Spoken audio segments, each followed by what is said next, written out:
Hey guys, welcome back. তারপর বলো কেমন আছো তোমরা। 12 বছর পর দেশে আসলাম, পার্ট 4 নিয়ে এসে পড়ছি। তো শুরু করা যাক। এইভাবে তাদের প্রেমের বয়স 1 বছর হলো। ঠিক তখনই একটি সমস্যা দেখা দিল। সমস্যাটি হলো রাফির বাবার ব্যবসাটা ডাউন হয়ে যায়। এতে ভীষণ সমস্যায় পড়ে যায় পরিবারের সবাই। হঠাৎ একদিন রাফির বাবা বলে ওঠে, রাফি, পরিবারের অবস্থা ভীষণ খারাপ, আমি চাইতাছি তুই বিদেশ চলে যা। তখন রাফি বলল, কি বলো বাবা, কিন্তু বিদেশ যেতে হলে অনেক টাকার প্রয়োজন, সেই টাকা তুমি কোথায় পাবে? তখন রাফির বাবা বলল, ওই সব তোকে চিন্তা করতে হবে না। তখন রাফি বলল, না বলো আমাকে। তখন রাফির বাবা বলল, তোরে বিয়া দিয়ে যে যৌতুক পাবো সেই টাকা দিয়ে তোকে বিদেশ পাঠাবো। কথাটি শুনে রাফির মাথাটা যেন ভীষণ গরম হয়ে যায়। তখন রাফি বলল, কি বলো এইসব তুমি, আমি এখন বিয়ে করব না। তখন রাফির বাবা বলল, বিয়ে না করলে বিদেশ যাবি কার টাকা দিয়ে শুনি? তখন রাফি বলল, আমি বিদেশ যাব না। তখন রাফির বাবা বলল, আমি এত কথা বলতে পারবো না, যা বলছি তাই হবে। আমি মেয়ের বাবার সাথে এই সম্পর্কে কথা বলছি। তখন রাফি বলল, না, তুমি আমার মতের বিরুদ্ধে এসব সিদ্ধান্ত নিতে পারো না। তখন রাফির বাবা বলল, তুই যদি বিদেশ না যাস তবে আমাদের রাস্তায় বসে ভিক্ষা করতে হবে।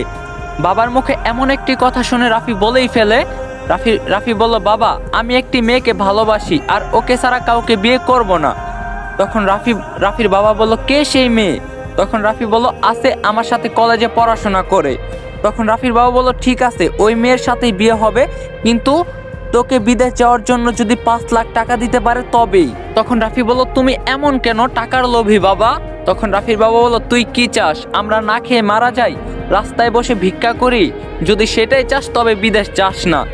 এমন সময় রাফি তার মাকে উদ্দেশ্য করে বলে, রাফির মা বলল, বাবা শোন, মেয়েটির সাথে কথা বলে দেখ, যদি টাকা দেয় তবেই ওকে বিয়ে করিস।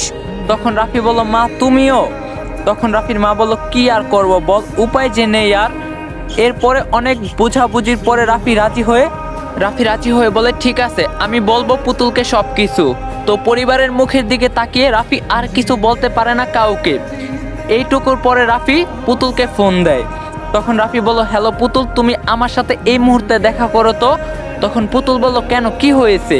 তখন রাফি বলল, দেখা হলে সব বলবো। তখন পুতুল বলল, আচ্ছা বলো, কোথায় গিয়ে দেখা করব তোমার সাথে?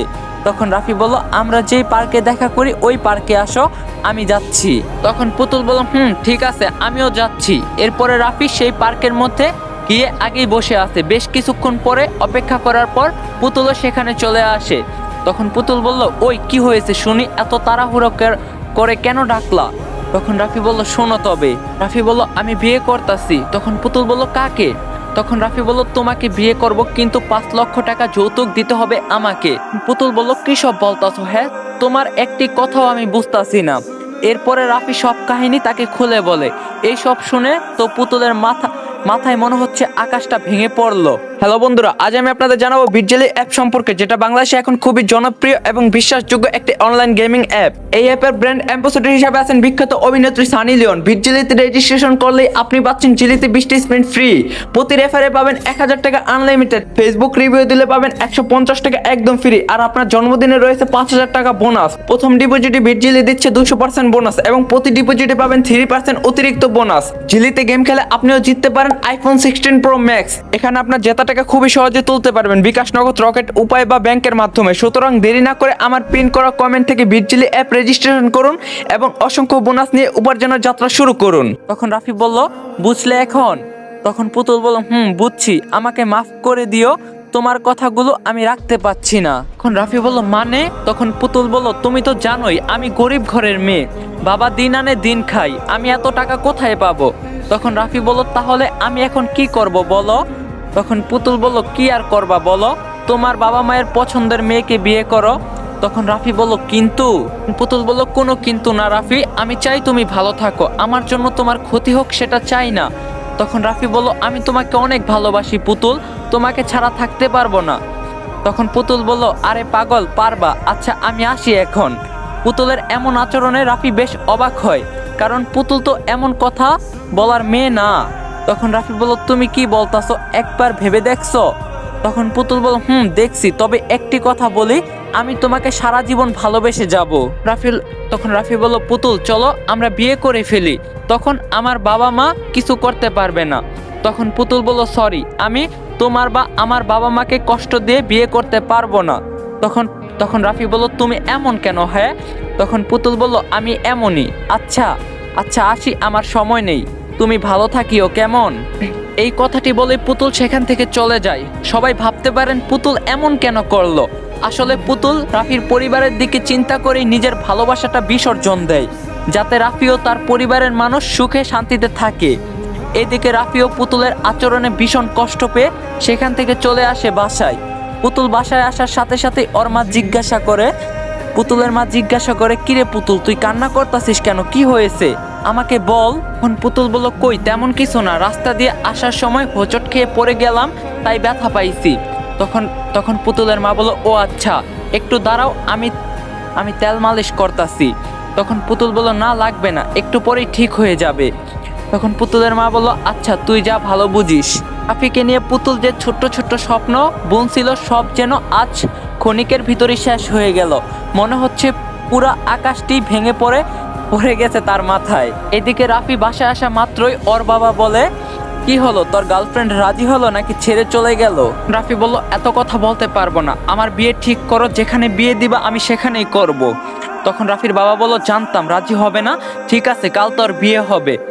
তখন রাফি বলল, ঠিক আছে। তো এরপরে যেই ভাবা সেই কাজ। রাফির বাবা রিয়ার বাবার সাথে কথা বলে তারপরের দিনই রাফির সাথে বিয়েটা সেরে ফেলে। রাফির যেন বিশ্বাসই হচ্ছে না সে বিয়ে করছে, কি থেকে যে কি হচ্ছে নিজেই জানে না। রাফির বাবা এতটাই লোভী ছিল যে রাফির কবুল বলার আগে 5 লক্ষ টাকা নিয়েছিল, কারণ পরবর্তীতে যদি কোনো সমস্যা সৃষ্টি করে। তাই বিয়ের 1 মাস পর হঠাৎ একদিন রাফিকে বলে উঠে, রাফির বাবা বলল, রাফি সামনের শুক্রবার তোর ফ্লাইট, দুবাই যাচ্ছিস, সেখানে মোটা অঙ্কের টাকা পাবি। তখন রাফি বলল, বাবা এত তাড়াতাড়ি যাব? তখন রাফির বাবা বলল, কারণ দেশে থাকলেই সমস্যা, তার চেয়ে বিদেশ চলে যা।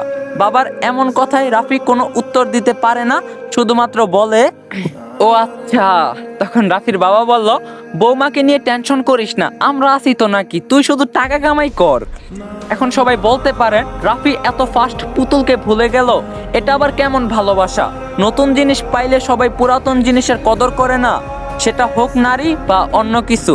তবে দেখতে দেখতে রাফি সেই চলে যাওয়ার দিনটিও এসেই পড়ে। রাফি সবার কাছ থেকে বিদায় নিয়ে শেষে বউয়ের কাছে চলে আসে। তখন রাফি বলল, নিজের খেয়াল রাখিও, আমার বাবা মা ভাইয়ের সাথে খারাপ আচরণ করবে না। তখন রিয়া বলল, ঠিক আছে, ওখানে গিয়ে আমাকে ভুলে যেও না। রাফি বলল, এরপরে রাফি দুবাই চলে আসে। তো রাফি শিক্ষিত হবার কারণে খুব সহজেই একটি চাকরি ম্যানেজ করে ফেলে। ভালোই যাচ্ছিল দিনগুলো, দেখতে দেখতে 3-4 বছর হয়ে গেল। হঠাৎ একদিন রাফির ফোনে একটি কল আসে। প্রথম রিসিভ না করলেও পরিবর্তিত ফোনটি রিসিভ করে। রাফি বলল, আসসালামু আলাইকুম, কে বলতাছেন? ওদিক থেকে একটি নারীর কণ্ঠ ভেসে আসে। আমি কে সেটা পরে শুনিয়েন, আগে বলুন আপনার বাবার যে আরো বউ সন্তান আছে এটা কি আপনি জানেন? আবার আপনার বউয়ের সাথে আপনার ছোট ভাইয়ের হাসিবের পরকীয়ার সম্পর্ক, এটা কি জানেন? থাক আর না বলি, এরপরের কাহিনী তো সবকিছুই বলছি আগের পর্বে, তাই আর বললাম না। যাক, এখন গল্পের বর্তমানে ফিরে আসি। এতক্ষণ তো অতীত সম্পর্কই বললাম, এখন বর্তমানে চলেন ফিরা যাই। এখন রাফি বলল, মা তুমি কি সত্যি আমার সাথে যাবে না শহরে? তখন রাফির মা বলল, না কখনোই যাব না, আমার শেষটুকু জীবন এই গ্রামেই কাটাতে চাই। তখন রাফি বলল, ঠিক আছে, এই নাও, এটা আমার নাম্বার, যে কোনো সময় সমস্যা হলে অবশ্যই ফোন দিবা, আমি সাথে সাথে চলে আসব। রাফির এমন কথা শুনে রাফির মা বলল, তুই আমাদের সাথে থেকে জানা বাবা। তখন রাফি বলল, না মা, সেটা হয় না, তোমার ছেলের অনেক কাজ এখন। তখন রাফির মা বলল, ঠিক আছে, আচ্ছা যা, আবার কবে আসবি সেটা বল। তখন রাফি বলল, সামনের সপ্তাহে বা তার পরের সপ্তাহে। তখন রাফির মা বলল, ঠিক আছে বাবা, আমার সাবধানে যাস, তোর জন্য সব সময় বুক ভরা দোয়া রইল। এটা শোনা মাত্রই রাফি তার মাকে জড়িয়ে ধরে কান্না করে দেয়। তখন রাফির মা বলল, পাগল ছেলে, দেখো কান্না করে। তখন রাফি বলল, তোমাকে অনেক ভালোবাসি মা, আমি জানতাম না আমার জীবনটা এমন হয়ে যাবে। তখন রাফির মা বলল, সব ঠিক হবে, দেখিস। এরপরে রাফি সেখান থেকে আর কারোর সাথে কথা না বলে বেরিয়ে পড়ে। সবাই ভাবতাছেন রাফি শহরে চলে যাচ্ছে, আসলে না, রাফি এখন পুতুলের বাসায় আছে। আরো একটি কথা অনেকে প্রশ্ন করতে পারেন যে, ভাই রাফি বিদেশ থাকতে কোনো মহিলা এই সব জানিয়েছে যে তার বাবা বিয়ে করছে আবার বউ পরকিয়া করতেছে। সবকিছু পুতুল বলছে, ভয়েস চেঞ্জ করে যাতে রাফি চিনতে না পারে, কিন্তু রাফি ঠিকই চিনছিল কিন্তু তাকে বলেনি। তো এরই মধ্যে রাফি সোজা পুতুলের বাসায় চলে যায়। তখন রাফি বলল, পুতুল, এই পুতুল বাহিরে আসো তো। এইভাবে ডাক শুনে পুতুলের বুকে যেন ধড়পড় শুরু হয়ে গিয়েছে। বাহিরে এসে পুতুল বলল, জি বলুন। তখন রাফি বলল, তুমি সত্যি বলছো আমার বাসার সবাই খুব স্বার্থপর। তখন পুতুল বলল, ওহ ভালো। তখন রাফি বলল, ভিতরে আসতে বলবেন আমাকে। তখন পুতুল বলল, অপরিচিত মানুষকে ভিতরে ঢুকতে দেওয়া যাবে না, নিষেধ আছে। তখন রাফি বলল, কি আমি অপরিচিত লোক? তখন পুতুল বলল, যা বলার আছে এখানেই বলো। তখন রাফি বলল, ভালোবাসো আমায় এখনো? তখন পুতুল বলল, আপনি কে যে আপনাকে ভালোবাসতে যাব আমি? তখন রাফি বলল, আমি তোমার ভালোবাসা, তোমার স্বপ্ন। তখন পুতুল বলল, আমার কেউ নাই। রাফি বলল, চলো না বিয়ে করে ফেলি, যেখানে কেউ থাকবে না আমাদের বাধা দিতে। পুতুল বলল, ইচ্ছে নেই বিয়ের। তখন রাফি বলল, কেন ইচ্ছে নেই, জানতে পারি কি? তখন পুতুল বলল, সব ইচ্ছা মারা গিয়েছে। তখন রাফি বলল, আরেকবার এই কথাটি বললে এমন একটি থাপ্পড় দিব না। তখন পুতুল বলল, আপনি কে যে আমাকে থাপ্পড় দিবেন? তখন রাফি বলল, আমি তোমার স্বামী, তাই আমার যা ইচ্ছা করতে পারি। কথাটি বলে পুতুলের ঠোঁটে চুমু দিয়ে বসে রাফি, যার জন্য পুতুল একটু প্রস্তুত ছিল না। প্রায় 3 মিনিট রাফি পুতুলের ঠোঁটের মধ্যে নিজের ঠোঁট এক রাখে। পুতুল নিজেকে ছাড়িয়ে নেওয়ার চেষ্টা করে কিন্তু রাফির সাথে পেরে ওঠে না। যখনই রাফি পুতুলকে ছেড়ে দেয় ঠিক তখনই পুতুল ঠাস ঠাস করে 3টা থাপ্পড় মারে। তোমার সাহস হয় কেমনে আমাকে কিস করার, হ্যাঁ? তখন রাফি বলল, আশ্চর্য, তুমি আমাকে থাপ্পড় দিলা কেন? তখন পুতুল বলল, একদম চুপ করো আর আমার বাসা থেকে বেরিয়ে যাও, বেয়াদব কোথাকার। তখন রাফি বলল, সমস্যা কি? তখন পুতুল বলল, আমার কোনো সমস্যা হতে যাবে? সমস্যা হলে তোমার হবে। তখন রাফি বলল, আমারও কোনো সমস্যা নাই। পুতুল বলল, তুমি আমাকে কোন অধিকারে কিস করলে, হ্যাঁ? তখন রাফি বলল, ভালোবাসার মানুষকে কিস করা যায়। তখন পুতুল বলল, ওয়েট, কিসের ভালোবাসা আর কিসের ভালোবাসার মানুষ, হ্যাঁ? তখন রাফি বলল, কেন তুমি আমাকে ভালোবাসো না বুঝি? তখন পুতুল বলল, আশ্চর্য, আপনাকে কেন আমি ভালোবাসতে যাব? তখন রাফি বলল, প্লিজ পুতুল, ফাইজলামি করিও না, আমি কিন্তু সিরিয়াস। তখন পুতুল বলল, আমি কি আপনাকে বলছি ভালোবাসি? তখন রাফি বলল, বলো নাই, কিন্তু আমি জানি তুমি শুধুমাত্র আমাকেই ভালোবাসো। ঠিক সেই সময় একটি বাচ্চা এসে বলতে থাকে, আম্মু, ও আম্মু, এটা কি আমার বাবা হয়? কথাটি শুনে রাফি বেশ আশ্চর্য হয়, কারণ কে এই বাচ্চা আর পুতুলকেই বা কেন আম্মু বলে ডাকতাছে। গাইস, আজকের পার্টটা এখানে এন্ড করতেছি, কিন্তু তোমরা যারা আমার সাথে ট্রেডিং করতে চাও এন্ড ইনকাম করতে চাও, তোমরা তাড়াতাড়ি আমার টেলিগ্রাম চ্যানেলে জয়েন হয়ে যাও। টেলিগ্রাম চ্যানেলের লিঙ্ক আছে ডিসক্রিপশন বক্সে। সবাই টেলিগ্রামে জয়েন হয়ে যাও আর বেশি বেশি করে চ্যানেলে সাবস্ক্রাইব করো এন্ড ভিডিওটা লাইক দাও। দেখা হবে কালকে ঠিক পার্ট 5-এ। সবাই ভালো থাকো, সুস্থ থাকো, আল্লাহ হাফেজ।